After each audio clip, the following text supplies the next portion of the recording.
다 함께 주님이 가르쳐 주신 기도를 드리도록 하겠습니다. 하늘에 계신 우리 아버지여, 이름이 거룩히 여김을 받으시오며 나라가 임하시오며 뜻이 하늘에서 이루어진 것 같이 땅에서도 이루어지이다. 오늘 우리에게 일용할 양식을 주시옵고 우리가 우리에게 죄 지은 자를 사하여 준 것 같이 우리의 죄를 사하여 주시옵고 우리를 시험에 들게 하지 마시옵고 다만 악에서 구하시옵소서. 나라와 권세와 영광이 아버지께 영원히 있사옵나이다. 아멘. 오늘 시간으로 주시는 하나님 말씀은 마가복음 9장 14절에서 24절까지의 말씀입니다. 마가복음 9장 14절에서 24절까지의 말씀입니다. 제가 봉독하도록 하겠습니다. 이에 그들이 제자들에게 와서 보니 큰 무리가 그들을 둘러싸고 서기관들이 그들과 더불어 변론하고 있더라. 온 무리가 곧 예수를 보고 매우 놀라며 달려와 문안하거늘 예수께서 물으시되 너희가 무엇을 그들과 변론하느냐? 무리 중에 하나가 대답하되 선생님, 말 못하게 귀신 들린 내 아들을 선생님께 데려왔나이다. 귀신이 어디서든지 그를 잡으면 거꾸러져 거품을 물리며 이를 갈며 그리고 파리에 지는지라. 내가 선생님의 제자들에게 내쫓아 달라 하였으나 그들이 능히 하지 못하더이다.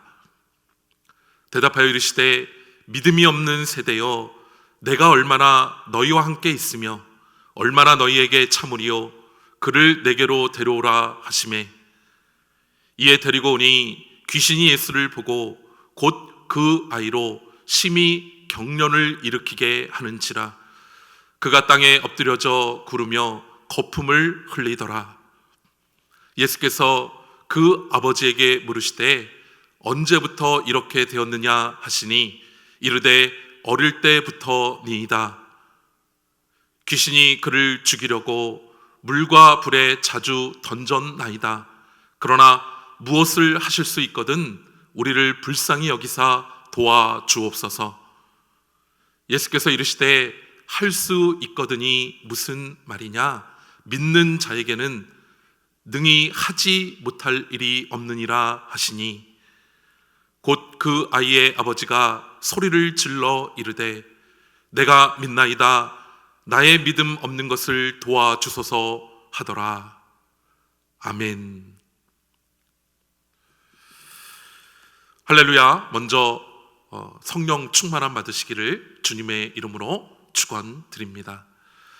며칠 전 산책을 할 때 일이었습니다.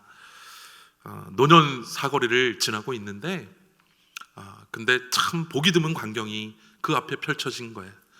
약국 앞에 사람들이 마스크를 구입하기 위해서 길게 줄을 서 있던 것이었습니다.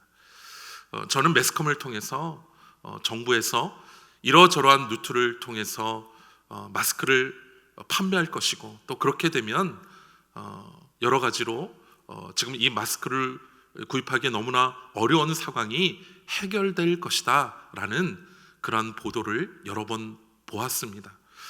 그러나 실제로 뚜껑을 열어보니까 정부가 발표한 것처럼 쉽게 구할 수 있는 것이 아니라 이렇게 줄을 서면서 마스크를 구해야 하는 그러한 상황이 벌어지게 된 거죠. 급기야는 대통령이 마스크 부족에 대해서 사과를 해야 되는 그러한 상황이 벌어지게 되었고 또 다시 방안을 다시 고쳐서 정부가 발표하는 그러한 일들이 있게 된 것입니다. 그렇습니다. 이론과 실제는 너무나 다릅니다. 말로 한다고 해서 되는 것이 아니라 실제로 부딪히고 도전하고 그렇게 해야 문제를 파악하게 되고 거기에 대해 대처하게 되고 해결할 수 있게 되는 거죠. 그런데 우리의 신앙도 마찬가지입니다. 우리의 믿음이 참된 믿음이 되려면 입으로만 아멘 하는 것이 아니라 삶의 자리에서 믿음으로 도전하고 부딪히면서 나아가야 되는 것이고, 그럴 때에 참된 믿음의 삶을 우리가 살아갈 수 있게 되는 것입니다. 그러므로 입으로만 아멘하는 것이 아니라 삶으로 아멘할 수 있는, 실제로 그 말씀을 가지고 삶에 부딪히고 도전하기 때문에 삶으로 아멘할 수 있는 그러한 우리의 모습이 되기를 주님의 이름으로 축원드립니다. 그렇다면 우리가 삶의 자리에서 도전하고 부딪혀야 하는 그러한 믿음은 무엇인가? 오늘 본문은 믿음이 없어 귀신을 내쫓지 못하는 제자들의 무기력함과, 역시 믿음이 부족하여 예수님을 앞에 두고도 귀신 들린 아들이 고쳐질 수 있을지 의심하는 귀신 들린 소년의 아버지의 모습을 담고 있는데요, 저는 무엇보다 아버지의 모습을 통해서 우리의 모습을 바라보고자 합니다.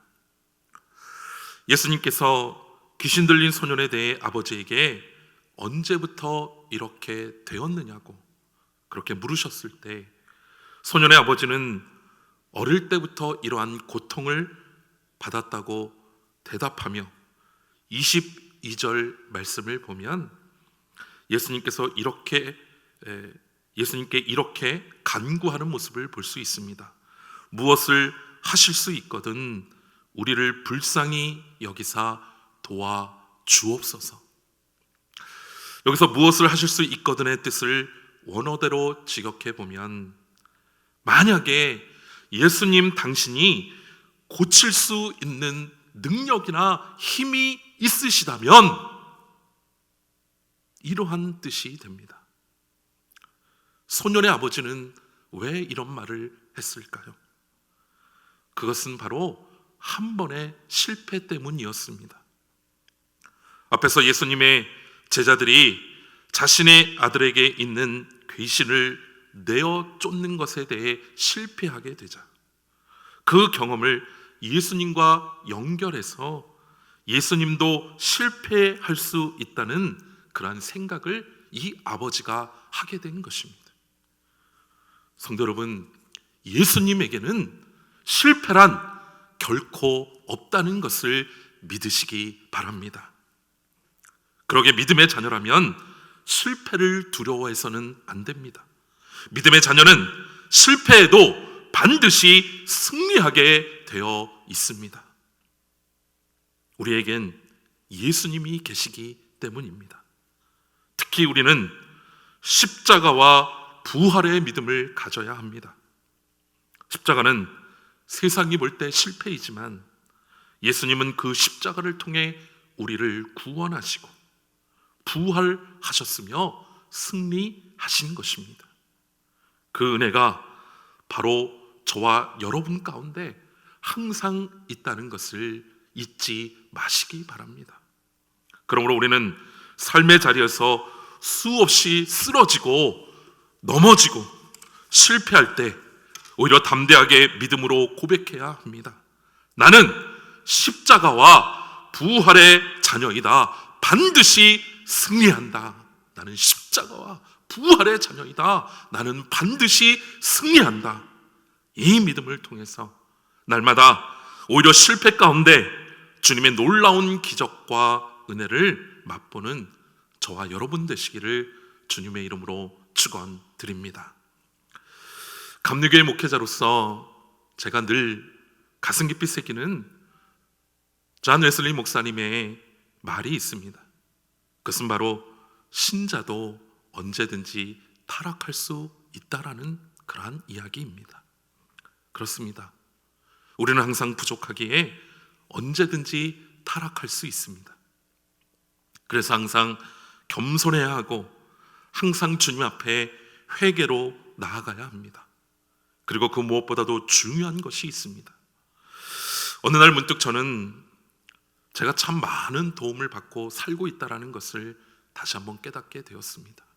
가깝게는 저희 가정도 저희 아내의 헌신적인 도움이 없다면 지켜줄 수 없고, 그리고 저의 목회도 함께하는 여러 사역자들과 헌신적인 성도님들의 도움이 없다면 한순간도 온전히 나아갈 수 없다라는 것을 새삼스럽게 문득 바라보게 되었습니다.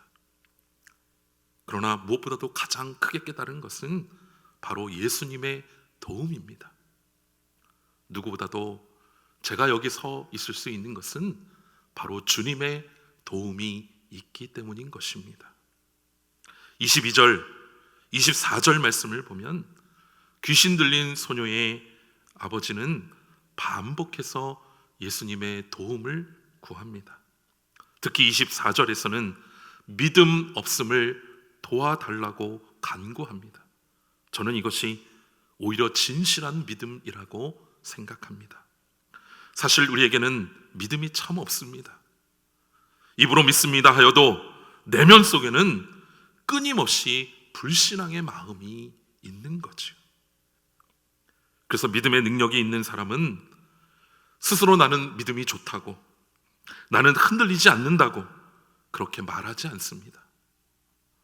반대로 제가 믿음이 참 부족합니다. 주님 도와주세요. 주님이 도와주셔야만 됩니다. 이런 고백으로 살아가는 것입니다. 그러므로 겸손하게 날마다 주님의 도움을 구하는 진실한 믿음의 자녀들 되시기를 간절히 바랍니다. 그리고 그 안에서 오히려 주님의 놀라운 도움과 은혜를 체험하시기를 주님의 이름으로 축원드립니다. 은혜로우신 하나님 아버지, 하나 우리의 인생 가운데서 주님이 항상 함께하고 계시다라는 것을 잊지 않도록 주여 도와주시옵소서. 하나님, 우리는 십자가와 부활의 자녀입니다. 그래서 결코 실패하는 법이 없고 실패하는 가운데도 승리하는 줄로 믿습니다. 또한 주님, 우리가 얼마나 부족한지 모릅니다. 우리 주님의 도움 없이는 한순간도 온전한 믿음으로 나아갈 수 없음을 고백하오니 주여 도와주시옵소서. 우리의 생명이 되시고 우리의 길과 진리가 되시는 예수 그리스도 이름 받들어 간절히 기도하여 싸움나이다. 아멘. 다 함께 묵상으로 기도하도록 하겠습니다.